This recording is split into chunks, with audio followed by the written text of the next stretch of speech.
What actually makes a YouTube channel evergreen? Now, this is probably a term or phrase you've heard around for quite some time when it comes to YouTube automation, and that's of course evergreen channels and evergreen niches as a whole. Now, making sure your channel and niche as a whole are evergreen is probably the most important factor you should look into before starting any automated channel, and heck, any YouTube channel for that matter. And I'm going to walk you through exactly how to diagnose them and know whether or not what you're about to do is going to be evergreen or not. Now, really quickly, guys, if you want to go ahead and join my public Discord server, that's discord.gg/1%. Once again, it is the biggest YouTube automation community on Discord, and it's completely free to join. And of course, this is not financial advice, so let's get right into the video. Now, first things first, and this is probably something that all of you guys need to be aware of, and that's initially what is an evergreen channel as a whole. Now, again, this term is quite vague, so I completely understand if you, once again, have no idea what it is. But evergreen channels and the word evergreen means that is this content and is the idea you're posting going to be relevant years from now? Evergreen essentially means, are you going to be getting views consistently on that idea for years to come? So for example, this would be a video idea that is insanely evergreen, and that would be something like rain sounds to sleep to. Now again, this is just a very specific example, but for reference, 42 million views, and I guarantee you they're still getting millions of views a month. And the reason for that is because this idea and the content idea itself will always be relevant. People will always be looking this up, and this is something that 5 years from now can still be getting traction. And that's why when you're starting any channel, heck, any YouTube or even business venture, you want to make sure what you're doing is scalable and will be around 5 years down the line. So an evergreen channel in this specific sense would be somebody like this, Harry Potter Theory. Now, this is once again just a very, very specific example. This guy posts a bunch of what if and lore-based videos in the Harry Potter niche. Now, as you guys probably know, Harry Potter is a movie franchise that's been around for many, many years, probably close to 2 decades now, and the fan base is still super strong and alive. So chances are the majority of their views on this specific channel are evergreen. So it's not really relying on new content to push the channel's growth, but in reality, the previous videos that were made years and years ago. So if we go ahead and check their view stats and head over to the videos section, and we filter by trending 24 hours. So essentially the videos that are contributing to their view count over the last 24 hours. And you'll see a ton of the views are still coming from videos posted 8 months ago, 1 year ago, 2 years ago,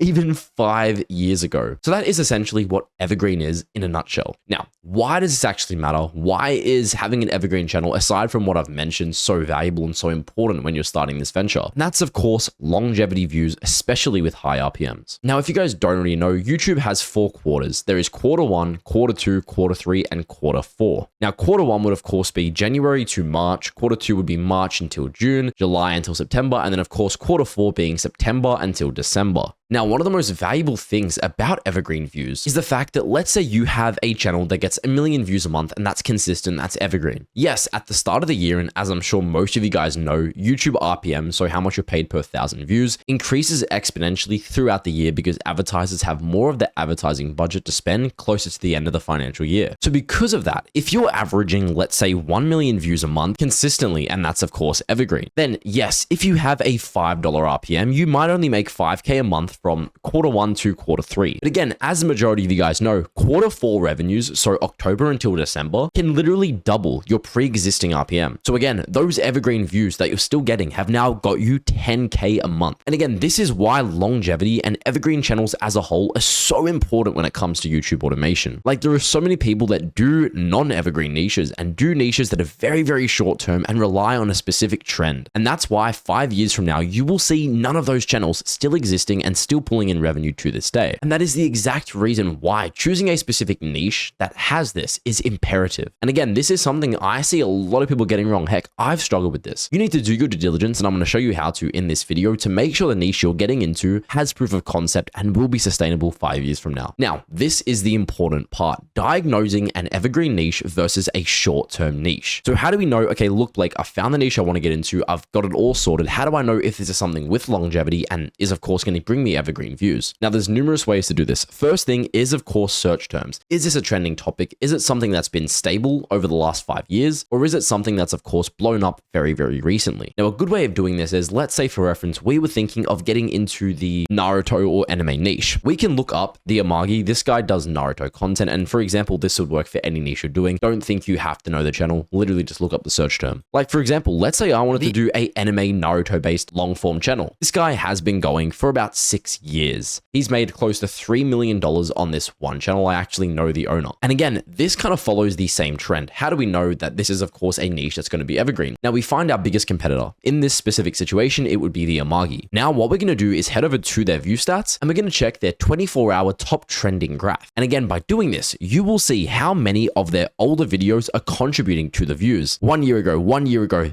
2 years ago, 1 year ago, 1 year ago, even 5 years ago. Now, this shows us that this specific channel is heavily relying on the majority of their older videos to push their views. And again, we can see this because they're still pulling in 2.2 million long form views a month, and their new videos don't get too many views. So again, this is a great indication that the older videos are consistently carrying the newer ones. And this kind of ties into what I was saying about quarter four playing a massive factor, because again, once you set up the foundation and you have a massive library of content, you will consistently be generating income as long as you just continue to post and build up that massive library that, let's say, for example, 10 years from now, those 5-year-old videos start to die out. Those videos you're making nowadays in 5 years' time will replace those. And it really just snowballs and becomes exponential. And really, really quickly, the Amagi actually has a $15 RPM. So this one channel every month makes like $30,000 completely passively, and they could literally stop posting and still be pulling in insane numbers just like that. Now, another way you can really tell if a niche is evergreen, and let's say, for example, you wanted to do something like Harry Potter or a specific TV show, you would do your own external research. So for example, you can do this with Google Trends. Like, let's say I wanted to start a SpongeBob channel. You could look up SpongeBob, go ahead and filter this by the past 5 years and just see if it's on an upward graph or if it's something that's dying. And again, this is a perfect example. You can see here, the word SpongeBob is literally on a completely stagnant trend and just recently started to really take off again. So what this shows us is over the past 5 years, it has a fantastic track record of consistently being relevant. We can even filter this by 2004, so 20 years ago, and it was still just as relevant as it is today. Now, again, you don't need to just use Google Trends to see if a niche is relevant. You can do this with YouTube as a whole. Like, we can literally, as I said, you know how we found the Amagi, you can do that same thing, but just for somebody else in your niche, or look up SpongeBob, go ahead and filter this by the last month, find the biggest performers, and go ahead and look back at what videos are really carrying their channel. And again, if those videos that are carrying their channel are older ones that are years and years old, it is a very good indication that that specific niche and that trend as a whole is evergreen. And again, you can use your own personal judgment. I mean, if the majority of you guys aren't just complete idiots, you would know whether a video is going to be relevant. Now, for example, if you were to do Roblox and do something like steal a brain rot, that is not going to be relevant because chances are Roblox games are going to die out. They're going to become bigger. They're going to get taken over. So doing something like that, you're kind of limiting yourself. And that's not to say that steal a brain rot is dead or a dumb channel to start by any means. I know people milking millions from this. But again, this is what separates starting a long-term channel from a short-term channel. Now, this is why doing your research is imperative.